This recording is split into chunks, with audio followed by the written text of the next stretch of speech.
Police হত্যা করেছে তার কি প্রমাণ আপনাদের কাছে আছে? পুলিশ তার চিরাচরিত সেই স্বভাবই আছে যেই স্বভাবে বিগত 16 বছর ছিল। আওয়ামী লীগের বিচার হোক, পুলিশের বিচার হোক, এই পুরো সিস্টেমটাকে আমাদের জুলাই যোদ্ধাদের স্বার্থে, আমাদের নিজেদের জীবনের স্বার্থে আপনাদের এই কর্মসূচি নিতেই হবে এবং তাদের অবশ্যই বিচারের আওতাধীন করতে হবে। আপনারা দেখেছেন গতকালকে আমার দেশে এসেছে যে শহীদ ইয়ামিন, যাকে এপিসি থেকে কিভাবে ফেলে দেওয়া হয়েছে, এবং সেই এছাড়াও এসেছে যে বরং তাকেই দোষী হিসেবে সাব্যস্ত করা হয়েছে। কালার এক্সপার্ট, জর্জ স্যাপ এবং মাইল্ড অন হ্যান্ডস টেকনোলজি সমৃদ্ধ অরিক্স ক্রিস্টাল ওয়াশ আপনার লন। তো এইটার প্রতিক্রিয়ায় আমরা আসলে আজকে দাঁড়িয়েছি। আপনাদেরকে শুধু একটা কথা বলতে চাই যে এরপরে পুলিশ হেডকোয়ার্টার বা পুলিশ প্রশাসনের তরফ থেকে আমাদের সাথে অনেকবার যোগাযোগ করা হয়েছে এবং কয়েকটা কথা বলা হয়েছে, আমি সেটা আপনাদের মাধ্যমে অ্যাড্রেস করতে চাই। প্রথমত বলা হয়েছে যে আমাদেরকে জিজ্ঞেস করছে যে এই যে সমস্ত পুলিশ হত্যা করেছে তার কি প্রমাণ আপনাদের কাছে আছে?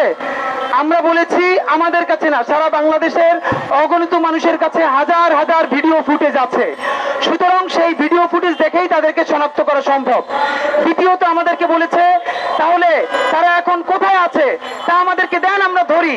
অত্যন্ত লজ্জাজনক ভাবে আপনাদের মাধ্যমে উত্তর দিচ্ছি, 36শে জুলাই আসার আগ পর্যন্ত একটা স্লোগান খুব আপনারা দেখেছেন, গ্রাফিতি হয়েছে, ঠক ঠক ঘরে কি কোনো ছাত্র আছে? আপনারা সবাই দেখেছেন আমাদের আন্দোলনের ভাইদেরকে বোনদেরকে গত 17 বছরে ফ্যাসিবাদের আমলে কতক্ষণ শিবির বলে, কতক্ষণ জামাত বলে, কতক্ষণ বিএনপি বলে পাহাড় থেকে, বন্দর থেকে, ঘর থেকে, বাড়ি থেকে মানুষকে তুলে আনা হয়েছে।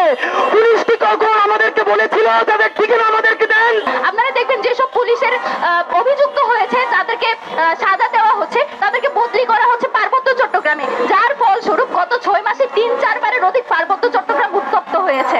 আপনারা দেখতে পেয়েছেন বাংলাদেশের স্বাধীনতা সার্বভৌমত্বের স্বার্থে সেই সব লীগের ক্যাডার যারা পুলিশে পদায়ন করা হয়েছিল দাবিদারি করার জন্য তাদেরকে পার্বত্য চট্টগ্রামে বদলি বন্ধ করতে হবে এবং যেসব পুলিশ হামলা করেছে, গুলি চালিয়েছে, হত্যা করেছে তাদের সবার তালিকা প্রকাশ করতে হবে এবং তাদের সবাইকে বিচারের আওতায় এনে এই সরকারকে দেখাতে হবে যে তারা আসলেই ক্রিয়াশীল।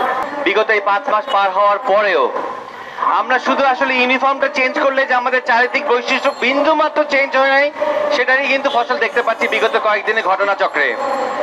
পুলিশ তার চিরাচরিত সেই স্বভাবই আছে যেই স্বভাবে বিগত 16 বছর ছিল। আমরা তাহলে আসলে কোথায় স্বাধীনতা পেলাম, কোথায় আমরা আমাদের আইনের শাসন প্রতিষ্ঠাতা হয়েছে? এই যে শাহবাগ থানার সামনে দাঁড়িয়ে আছি, এই একই জায়গাতেই আমরা কিভাবে দেখতে পাই যে ইবতেদায়ী শিক্ষকদের গায়ে হাত তুলে, সেই নারী ছাত্রীর গায়ে হাত তুলে, এবং সেই মারার ভঙ্গি একই রকম। কোন রকম ধৈর্য না দেখিয়ে, কোন রকম মমত্ব, মানবাধিকার লঙ্ঘন তো হচ্ছেই। তাহলে আপনারাই বলছেন যে আমরা স্বাধীনতা পেয়েছি। এভাবে আসলে কতদিন চলবে এই আইন প্রশাসন? পুলিশ প্রশাসনকে নতুন করে বাংলাদেশকে বলা হচ্ছে সংস্কারের কথা। সর্বাগ্রে সংস্কার প্রয়োজন পুলিশ প্রশাসনকে। পুলিশ প্রশাসন যদি সংস্কার না হয় কোনো কিছু হবে না। এই জুলাই ব্যাহত হওয়ার জন্য বাংলাদেশ পুলিশ প্রশাসন সর্বাগ্রে দায়ী। জেনারেশন একত্রিত হয়েছি, একাত্মতা করেছি এবং চাই আর কখনোই যেন বাংলাদেশ পুলিশ এমন আচরণ না করে।